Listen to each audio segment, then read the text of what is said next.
Developing tonight in Nashville, family and friends are remembering the 6 lives lost in Monday's horrific school shooting. Yeah, the youngest victim's just 9 years old. Gun violence continues to be a major concern in the United States. So far in 2023, more than 14,600 individuals have lost their lives to gun violence, according to a recent tally. Among the people killed, 521 were teens and 93 were children, according to the Gun Violence Archive, which is an online database that tracks gun violence incidents in the U.S. About 348 mass shootings have occurred in the United States since 2023 began. However, suicides make up the vast majority of gun deaths rather than mass shootings, according to the tracker. While officer-involved shootings left 487 people dead, 515 others died in unintentional shootings. In 2021, the CDC provided the most complete data available regarding gun violence. The data revealed that 48,830 people died from gun-related injuries in the U.S., which includes gun murders and gun suicides, along with 3 less common types of gun-related deaths tracked by the CDC. Those that were accidental, those that were involved in law enforcement, and those whose circumstances could not be determined. The total excludes deaths in which gunshot injuries played a contributing but not a principal role. And CDC fatality statistics are based on information contained in official death certificates, which identify a single cause of death. As mentioned earlier, suicides account for the majority of U.S. gun deaths. In 2021, 54% of all gun-related deaths in the U.S. were suicides, the total adding up to 26,328, while 43% were murders, the total adding up to 20,958, according to the CDC. The remaining gun deaths that year were accidental, the total adding up to 549, involved law enforcement, the total adding up to 537, or had undetermined circumstances, the total adding up to 458. The CDC statistics also revealed that about 8 in 10 U.S. murders in 2021, which is 20,958 out of 26,031, or 81%, involved a firearm. That figure marked the highest percentage since at least 1968, which is the earliest year the CDC has online records. More than half of all suicides in 2021, 26,328 out of 48,183, or 55%, also involved a gun, the highest percentage since 2001. Those total gun deaths of 48,830 in 2021 made a 23% increase since 2019, which was before the beginning of the coronavirus pandemic. Gun murders rose significantly during the pandemic, increasing 45% between 2019 and 2021. While the number of gun suicides rose 10% during that period. The overall increase in U.S. gun deaths since the beginning of the pandemic includes an especially stark rise in such fatalities among children and teens under the age of 18. Gun deaths among children and teens rose 50% in just 2 years, from 1,732 in 2019 to 2,590 in 2021. Although 2021 had the highest total number of gun deaths in the U.S., the statistic does not consider the growing population of the U.S.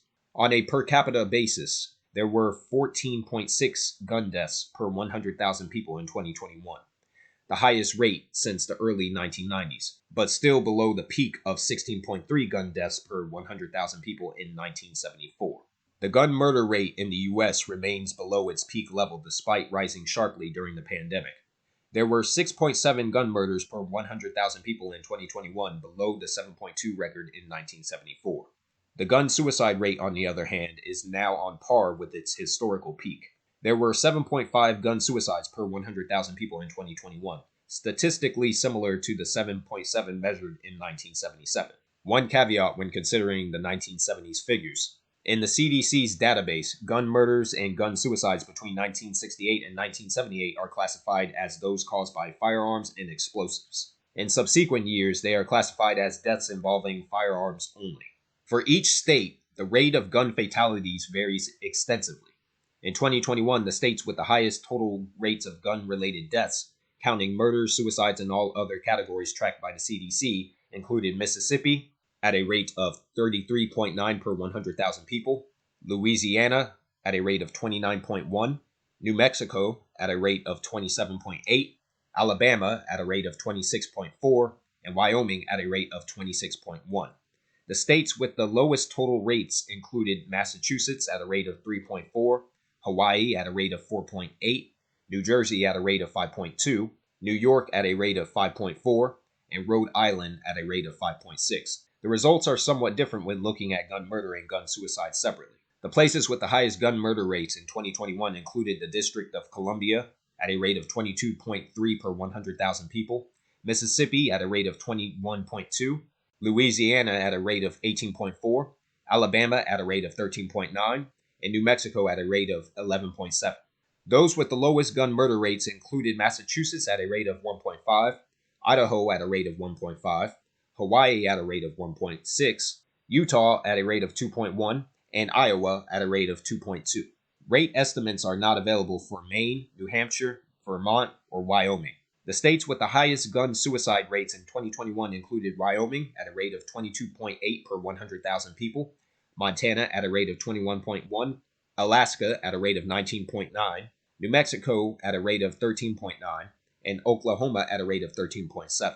The states with the lowest gun suicide rates were Massachusetts at a rate of 1.7, New Jersey at a rate of 1.9, New York at a rate of 2.0, Hawaii at a rate of 2.8, and Connecticut at a rate of 2.9. Rate estimates are not available for the District of Columbia. Compared to more developed countries, the U.S. has a much higher gun death rate. However, the death rate is still far below the rates in several Latin American countries, according to a 2018 study of 195 countries and territories by researchers at the Institute for Health Metrics and Evaluation at the University of Washington.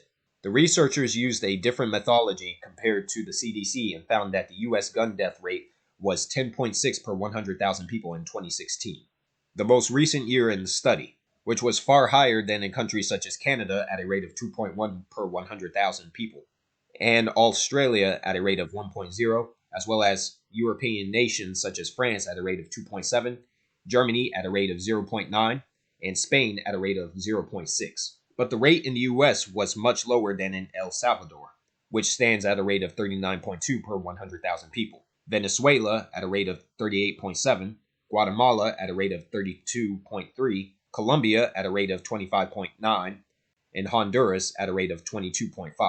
Overall, the U.S. ranked 20th in its gun fatality rate that year. Now, with so many incidents of gun violence in the U.S., mass shootings receive the most coverage, and it brings the question of how many people are killed in mass shootings in the U.S. every year. Sadly, there is no single agreed-upon definition of the term mass shooting, so there is no clear answer. Definitions can vary depending on the factors, including the number of victims and the circumstances of the shooting. The FBI collects data on active shooter incidents, which it defines as one or more individuals actively engaged in killing or attempting to kill people in a populated area. Using the FBI's definition, 103 people, excluding the shooters, died in such incidents in 2021. The Gun Violence Archive, an online database of gun violence incidents in the U.S., defines mass shootings as incidents in which 4 or more people are shot, even if no one was killed, again excluding the shooters. Using this definition, 706 people died in these incidents in 2021.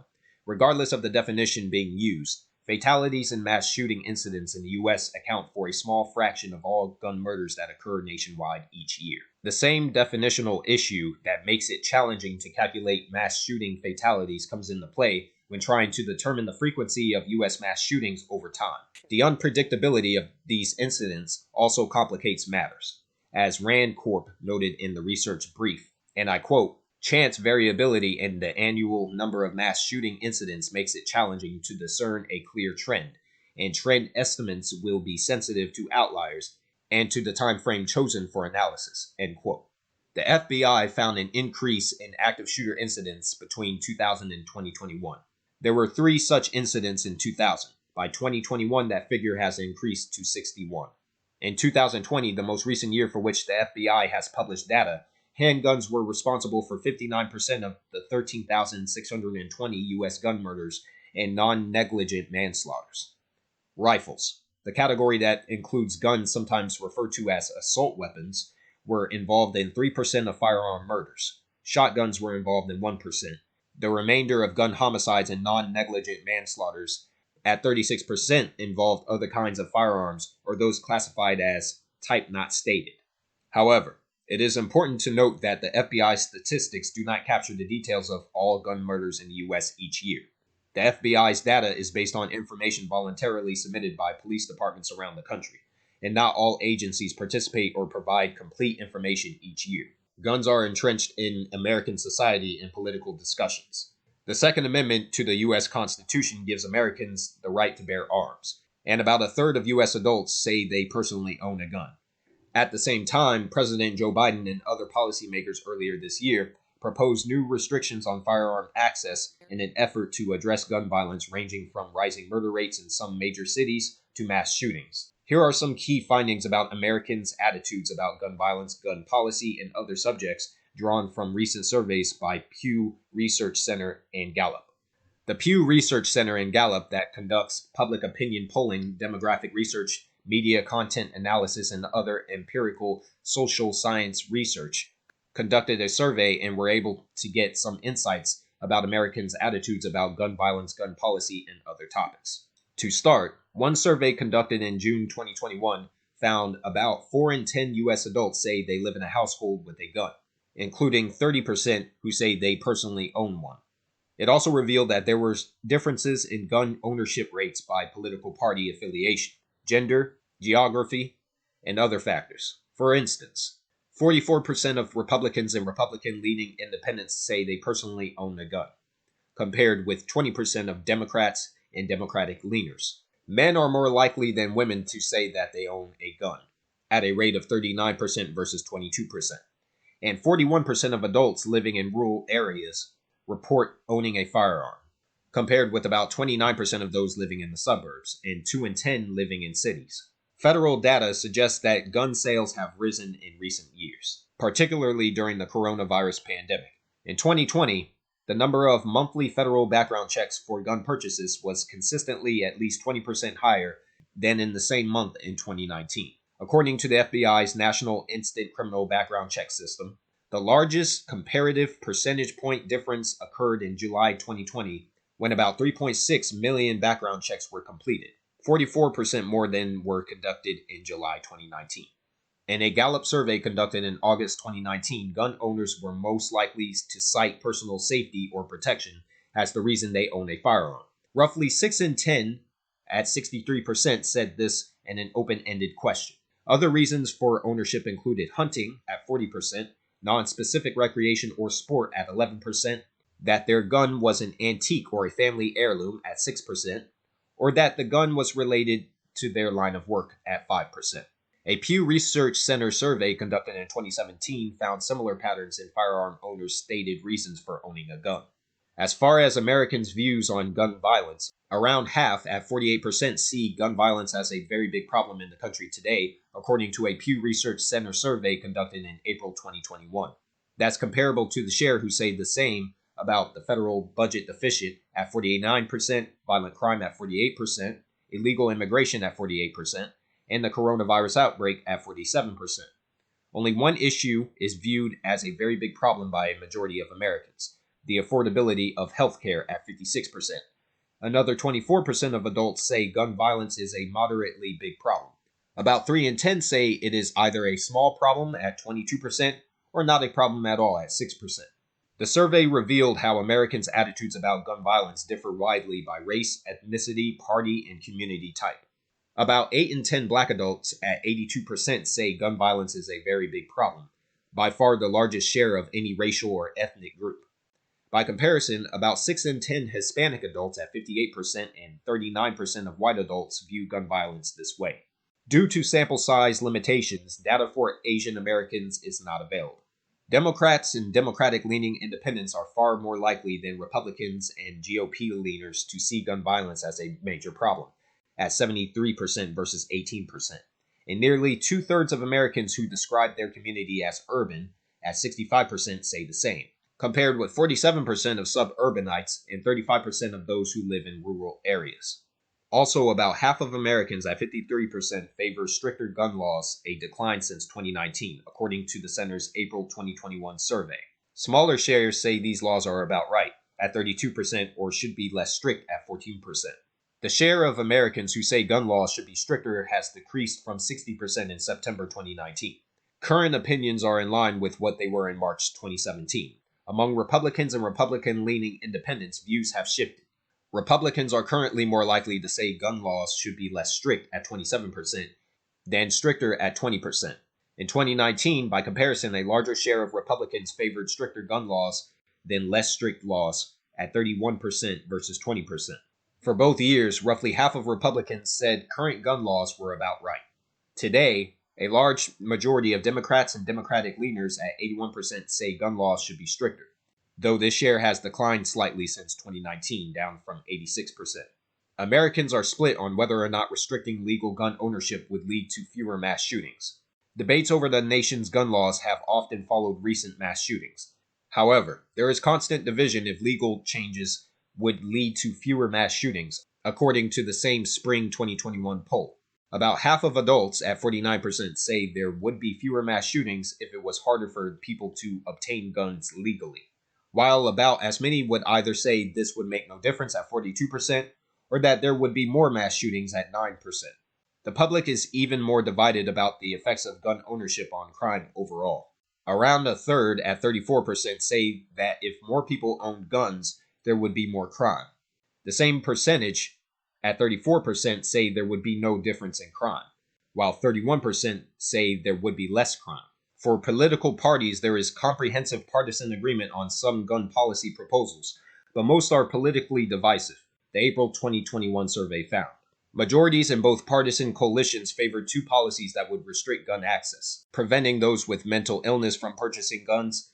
At a rate of 85% of Republicans and 90% of Democrats support this, and subjecting private gun sales and gun show sales to background checks, at a rate of 70% of Republicans and 92% of Democrats. Majorities in both parties also oppose allowing people to carry concealed firearms without a permit.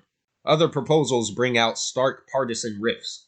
While 80% or more Democrats favor creating a federal database to track all gun sales and banning both assault-style weapons and high-capacity ammunition magazines that hold more than 10 rounds, majorities of Republicans oppose these proposals.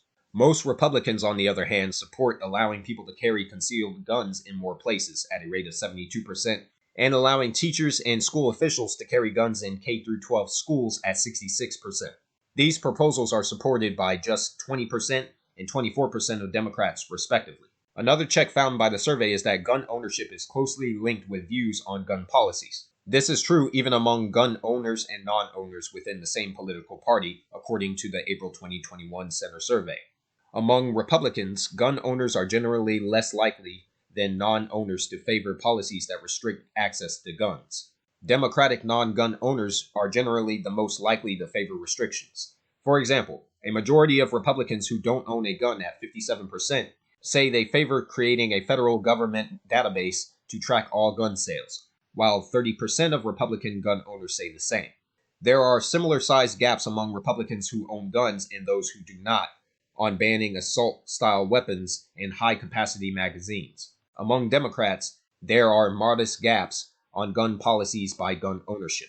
For instance, while majorities of Democratic gun owners and non-owners both favor banning assault-style weapons and banning high-capacity magazines, Democratic gun owners are about 20 percentage points less likely to say this. One last finding the survey uncovered was that Americans in rural areas typically favor more expansive gun access, while Americans in urban places prefer more restrictive policies, according to the April 2021 survey.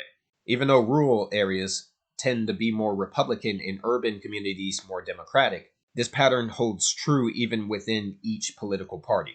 For example, 71% of rural Republicans favor allowing teachers and other school officials to carry guns in K-12 schools, compared with 56% of Republicans living in urban places. Conversely, about half of Republicans who live in urban communities, at 51%, favor bans on assault-style weapons compared with 31% of those living in rural areas. Democrats favor more gun restrictions regardless of where they live, but there are still some differences by community type. A third of rural Democrats, at 33%, for instance, support allowing teachers and other school officials to carry guns in K-12 schools, compared with 21% of those in urban areas. Another important matter to dive into is the firearm industry. Let's first take a look at some of the industry trends and projections with the latest data available done from research by the team at Zippia. Even though there has been much contention, the firearm industry still remains strong. Firstly, from 2017 through 2022, between 7 to 9 million guns were manufactured every year. Gun manufacturing saw an all-time peak in 2016, when just under 11.5 million firearms were produced. Since then, the number of firearms produced each year fluctuated between 7 and 9 million per year. Although the amount is lower, any of these years still far outpace gun manufacturing numbers of the early 2000s, which regularly stayed around 3 million per year.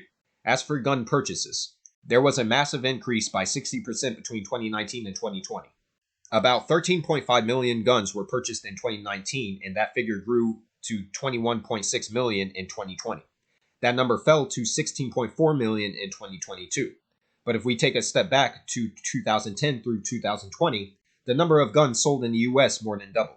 In 2010, there were approximately 10 million guns sold in the US, but that number jumped to over 21 million in 2020. Also in 2022, the US guns and ammunition manufacturing industry had a market size of 19.5 million. That's a 31.75% increase from 5 years ago in 2018, when the industry was worth 14.8 million. However, it is worth mentioning that since a massive revenue spike in 2020, the industry's revenue has stayed rather steady at around $19 million each year. It's expected that the global guns and accessories industry will experience a CAGR of 6.15% between 2020 and 2027. Worth $6.14 billion in 2019, the global guns and accessories industry is projected to reach $9.33 billion by 2027. The North American market also makes up a large percentage of this market, at 52.8% of the total market in 2019. As you can see, the U.S. firearm industry is big in the U.S. and plays a major role in not only the economy, but also American culture. Not only does the industry contribute more than $70 billion to the U.S. economy, but it also contributes a lot of money to politicians. During the 2022 midterm election cycle, gun manufacturers spent $9.55 million. In 2016, election spending reached $54.40 million. All of the money gun manufacturers pour into elections help maintain stand your ground laws and other friendly policies in the U.S., which further increases the size and reach of the industry. Let's examine the type of firearms as well as the facts and statistics surrounding them. Pistols are the most common gun in America, accounting for 43.4% of guns produced. In 2019 alone, there were more than 3 million pistols produced in the United States. Pistols are common because they're often less expensive, easier for beginners to use, and require less licensing. Just 3 gun manufacturers were responsible for 58% of the pistols made in America. These include Smith & Wesson Corp., Sturm, and Ruger & Co., Inc., as well as Sig Sauer, Inc. Smith & Wesson is the largest pistol producer in the U.S., producing 1.2 million pistols and revolvers each year. Smith & Wesson is a truly massive corporation, and 60% of its sales are made up of pistols and revolvers. The company is also especially popular with the public, as 91.2% of its firearms are sold to domestic consumers. Rifles are the second most common gun type in the U.S., accounting for 28% of guns produced. In 2019, there were just under 1.96 million rifles produced in the U.S. Rifles are another common type of gun because they're excellent for recreational sports like hunting, even if larger and more expensive than pistols. Remington Outdoor is the largest rifle producer in the U.S., producing over 700,000 each year. Remington Outdoor is known for its rifles, and the company produces nearly 3 times the number of rifles as Smith & Wesson. Production of these rifles has also increased steadily over time, far surpassing the 300,000 made in 2005. The U.S. has over 20 million AR-15 style rifles legally in circulation. An AR-15, otherwise known as an Armalite rifle, is an extremely controversial gun in the U.S., owing to the gun's usage in 12 significant American mass shootings. Due to that status, information about the gun is widely misunderstood, as it's not an automatic rifle. However, the AR-15 is still a semi-automatic rifle and has many restrictions in states like California or Massachusetts. Shotguns are the least common of the major gun types produced in the U.S., making up only 7% of guns produced. There were around 480,000 shotguns sold in 2019, below even the 580,000 revolvers sold. Both of these guns tend to be more expensive and have more kickback, making them less appealing choices for new gun buyers. Firearm ownership in the U.S. also varies by location. While gun ownership is universal across the United States, some states produce more guns than others, and some states have more people interested in gun ownership. Here are some insights from the research uncovered about the firearm industry in different states. Texas has the most jobs available in the firearms industry, with over 31,600 jobs currently open. California comes second with about 29,000 jobs available. Aside from that, the rest of the top 5 states include Florida at 22,300, Pennsylvania at 18,800, and Ohio at 15,200. For background checks, Illinois has the most in 2021 with over 1 million. That's over double that of the next highest state, Kentucky, which has just over 400,000 background checks. All other states had below 300,000, with Indiana, Texas, and Florida some of the most popular states for gun owners being in the top 5. New Jersey had the highest percentage increase in background checks at a year-over-year rate, 239.6% in 2021. Many states have seen staggering increases in background checks, but none more than New Jersey. However, other states with high increases in the number of background checks were Indiana at 227.2%, Michigan at 155.2%, Maryland at 122.1%, and Vermont at 97%. When it comes to registered guns, Texas has the most with 588,696 registered statewide. However, gun ownership in the state is actually lower than some others, with 45% of the population owning guns.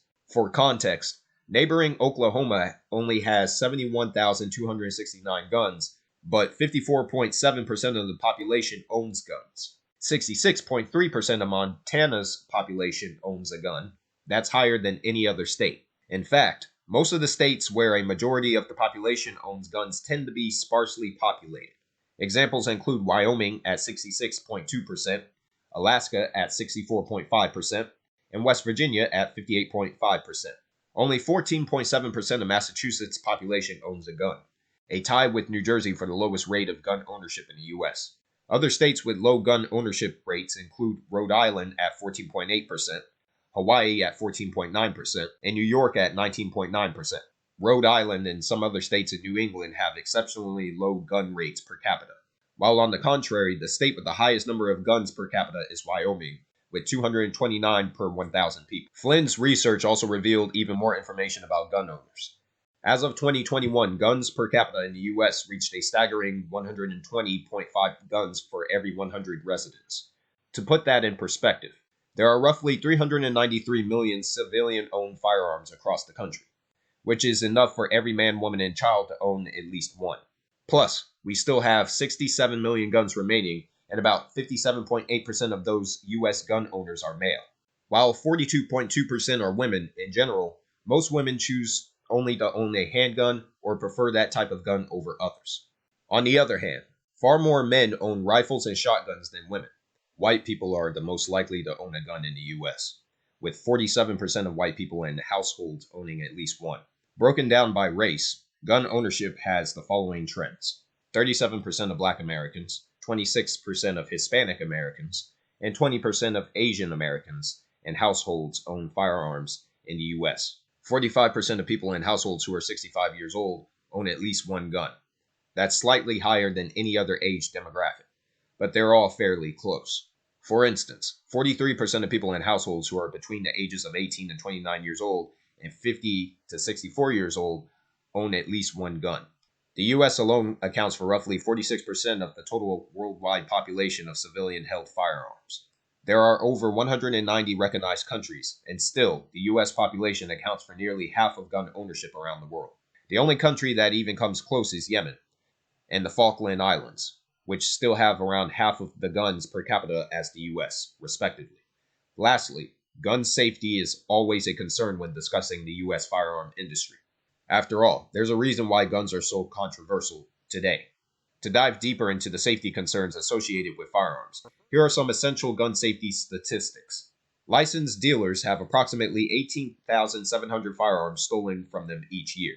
While these numbers can be hard to estimate, it's clear that the number of guns stolen each year is well within the thousands. This poses a huge safety threat to people around the U.S., as those who steal guns never undergo background checks and often have malicious intentions. Also, 96% of U.S. civilian deaths caused by police are with a firearm. However, only 15% of those shot and killed have firearms themselves. The demographics of these deaths are also incredibly skewed, with 95% of victims being male and black individuals account for 27%, despite being only 13% of the total population. Now, from taking all of this in, what exactly has or is being done regarding gun legislation? The Ministry of Foreign Affairs of the People's Republic of China wrote an issue on gun violence in the U.S. and went into depth on this and the history of gun legislation. So let's take a look. If you remember from earlier, the Second Amendment to the U.S. Constitution provides the right of individuals to keep and bear arms. With the increasing rate of gun-related pro-gun and pro-control advocates have engaged in heated debates on the interpretation of the Second Amendment.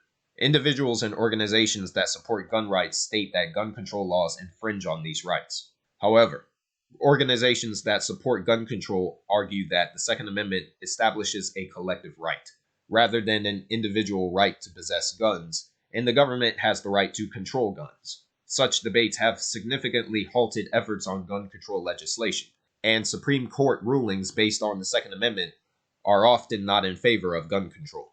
In the United States, there is a significant disparity in gun control from state to state, and relevant legislation efforts at the federal level are often slow, inconsistent, and contradictory. In 1927, the Mailing of Firearms Act was passed by Congress and banned mail shipment of firearms such as pistols and revolvers to individuals, but did not prohibit the delivery of such firearms through private delivery firms. Under this act, individuals are allowed to buy guns across state lines. In 1968, the Gun Control Act passed by Congress did not include registration and licensing requirements for all firearms in their carriers, nor did it ban the import of firearm components. In 1969, the lobbying power of the U.S. National Rifle Association, more commonly known as NRA, propelled Congress to waive requirement for the registration of buyers' information by sellers of shotgun and rifle cartridges. In 1986, the Firearm Owners Protection Act signed by President Ronald Reagan made it easier for unlicensed individuals to sell firearms. It also allowed firearms to be sold at gun shows and banned the establishment of any comprehensive system of firearm registration. In 2005, Congress passed the Protection of Lawful Commerce in Arms Act, which protects firearm manufacturers from civil liability for crimes committed with their products. Pro-gun groups have also used legislation and federal courts to resist gun control efforts. In June 2008, the U.S. Supreme Court ruled 5-4 in the case of District of Columbia versus Heller. With this ruling, the District of Columbia lifted the ban on handguns and allowed individuals to keep guns at home. Justice Antonin Scalia, who presided over the case, noted that the Second Amendment protects an individual's right to keep and bear firearms, and that the District of Columbia's ban on handgun possession in the home violated that right. The Supreme Court's ruling and its opinion on the case have directly affected gun control legislation across the United States. In 2012, in the wake of a mass shooting at Sandy Hook Elementary School, Senators Joe Manchin and Patrick Toomey drafted a comprehensive bill to expand background checks on gun buyers. The bill fell short of the 60 votes required to move forward and was thus defeated. In the ensuing decade, all congressional efforts to pass bills to enhance background checks on gun buyers ended up in failure. In March 2021, the House passed the Bipartisan Background Checks Act of 2021, which requires background checks on all gun sales. In May 2022, two mass shootings in Buffalo, New York and Uvalde, Texas, sparked hundreds of anti-gun violence demonstrations and calls for gun control resurged. The Senate and the House adopted new gun control legislation, only after Democrats significantly weakened the control measures. Simultaneously, however, the Supreme Court issued a ruling striking down New York State's 1911 law, which restricts carrying a concealed firearm in public. This directly undermined the ability of the state and local governments to monitor firearms in New York, California, Hawaii, Maryland, Massachusetts, and New Jersey, among others. Due to the difficulty of Congress to act on gun control, the U.S. administration could only regulate certain types of firearms and firearm modifications through presidential executive orders. In June 2022, Congress passed a gun-related bill called the Bipartisan Safer Communities Act, According to a Pew poll, most people are not optimistic about the bill's effect in reducing gun violence in the United States. 78% think it will do little, of which 36% think it will do nothing at all. Given a political system where different sides hold each other back, an increasingly polarized political ecosystem, pervasive interest groups, and eradicable racial discrimination, gun control in the United States is in stalemate, and a total ban on guns is effectively a mission impossible. How the U.S. political system is designed and operates constitutes the root cause of ineffective gun control. Gun control intensity varies across different states, making it increasingly difficult to regulate guns and perform interstate enforcement. Every Town for Gun Safety, a gun control group, compared gun policies across the country, rating every state on the strength of its gun laws and comparing it with its gun violence occurrence. A positive correlation was found between the ineffective gun control and gun violence rate. 8 states, including California and Hawaii, with comparatively well-established gun laws, saw relatively low gun violence rates, while the 13 states with the weakest gun control, including Texas, Alaska, and Missouri, have nearly 3 times as many gun deaths as the 8 states mentioned above. Positions of Democrats and Republicans on gun control are becoming increasingly polarized. In 1968, the House voted 305 to 118 and the Senate 70 to 17 to pass the Gun Control Act. Since then, the two parties have been increasingly divergent over gun control. Republicans have always supported gun ownership, while Democrats have unequivocally supported gun control. Given the polarized U.S. political landscape at present, it is even more difficult for either party to compromise. The New York Times reported that since the mass shooting at Sandy Hook, despite a Democratic push for gun control, 14 Republican-controlled states have gone the opposite way, passing laws allowing their citizens to carry guns without any licensing process. The Washington Post reported that in recent years, the Republican Party has posted a myriad of pictures and videos containing guns in newspapers, billboards, and social media to appeal to voters who oppose gun control for campaigning purposes. Interest group lobbying is rampant. Group politics and electoral politics in the United States have provided legalized channels for gun groups to conduct money politics and influence the stance of Congress members on guns. According to Open Secret statistics from 1990 to 2022, gun ownership groups contributed $69.3 million to federal and state candidates, while gun control groups contributed $51.6 million. From 1998 to 2022, gun ownership groups spent $190.4 million on lobbying, while gun control groups have spent $28.9 million. In the 117th Congress, 262 members have been sponsored by the NRA, among which 19 have each received more than $1 million cumulatively. The vast majority of them are Republicans. Meanwhile, the NRA has spent handsomely against pro-gun control lawmakers. All 5 of the lawmakers whom the association has paid millions of dollars to oppose are Democrats. So all in all, gun violence continues to be an ever-growing affair in America.